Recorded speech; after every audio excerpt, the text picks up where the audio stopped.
rosters. All right, so the Browns made a deal today. Significant or not significant? Let's put it up and we'll see what we're talking about here.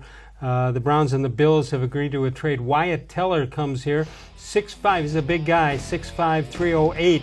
And he was a fifth-round pick in 2018 by the Bills. Started at left guard in the final 7 games as a rookie. But so a couple of questions. If you look at the profile, it looks like there's something there. What am I missing? Basically, it was just a lot of depth pieces when you're talking about the Buffalo Bills. And for the Browns, I mean, obviously giving up a 5th and a 6th-round pick is definitely huge to be trading for a depth guy, as was described by the Bills. But as well, he's a very powerful run blocker, and he's a very powerful blocker in general as well. And that's really been his style since coming out of Virginia Tech. And for the Browns, they're hoping that James Campen, the new offensive line coach, can really work on his technique to help balance out him as a pass blocker. Does this say anything about Teller, or does it say anything about a weakness that we've talked about with the Browns line? I think it's a weakness. I think that for weakness the Browns, of the Browns line? Yes. I think that especially at that right guard position and in the interior, you saw it last week especially against Tampa Bay. But on top of that as well, you also have seen a little bit of issues when it comes to the tackles as well. Kendall Lamb seems like he's a lock, but also Teller has a little bit of experience at tackle as well. So there's a possibility to have him be a little bit more versatile in that regard. All right, so a red flag goes up, and I hope it doesn't go up on the Browns line because that's a 15-yard penalty, 10-yard penalty. But what does it mean that he was available? What does it mean the Browns were taking the first available lineman that came up, or is that a guy they've been watching for a while? I would say that it's definitely something they've been watching for a while. I think that, especially too, in doing a little bit of research before coming on with you as well, taking a look at the Draft Network and the way that they look at him as well, they viewed him as a 3rd-round pick for when it comes to his talent. So, I mean, for Teller, he was somebody who fell a little bit, and I think the Browns look at it that they can go ahead and coach him up a little bit and really end up getting a gem out of this. All right, so guys looking over their shoulder, obviously? Yeah, I think so. I think you're taking a look at Brian Witzman, who's been one of the depth pieces as well for this team. And honestly, I think that you're taking a look at Kyle Kalis from out of St. Edward as well as Michigan. He's somebody who's a little bit of a depth guy who kind of played that interior guard role. Max, shouldn't this line situation be resolved by now? Is it a concern that it isn't? A little bit for me, I would say, especially replacing a guy like a Kevin Zeitler, who was rated as one of the best guards in the NFL, and you're going ahead and you're having a little bit of a competition that's lasted beyond where I would feel comfortable having it at this point. And even too, you have a Drew Forbes who has come along pretty well, but despite that, he also came up from lesser competition. So you'd like to have him be more of a developmental guy. All right, you've got game number 4, thank goodness. Tonight you get it over with. I've hated exhibition games forever. Tell me what we expect to see, if anything, tonight. I mean, it looks like it's going to be Garrett Gilbert starting tonight at quarterback.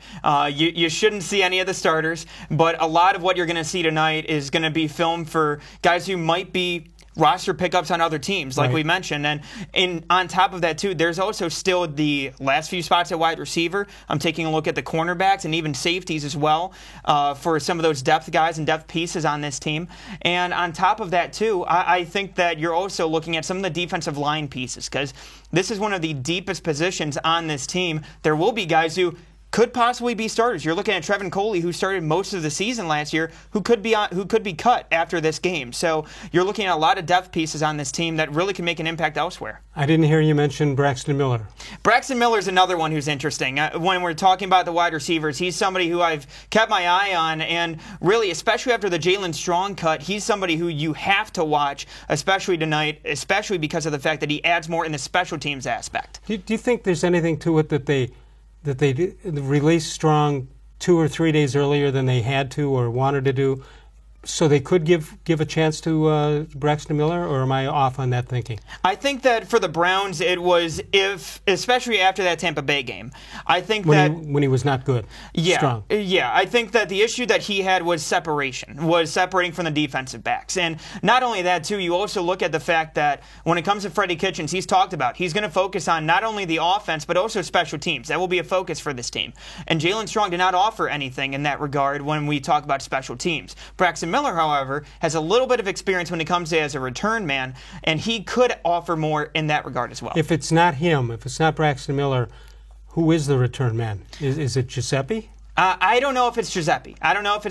I think that, honestly, I would probably say Dearness Johnson. Dearness Johnson has really earned a role in that regard and really shown that he's extremely explosive. The issue that I have with Shea Giuseppe is because he doesn't really offer much on the offensive side. He's he's really raw as a receiver, so I don't know if he's quite there yet. He might not necessarily make an impact on the Browns, but I think he makes an impact in the NFL.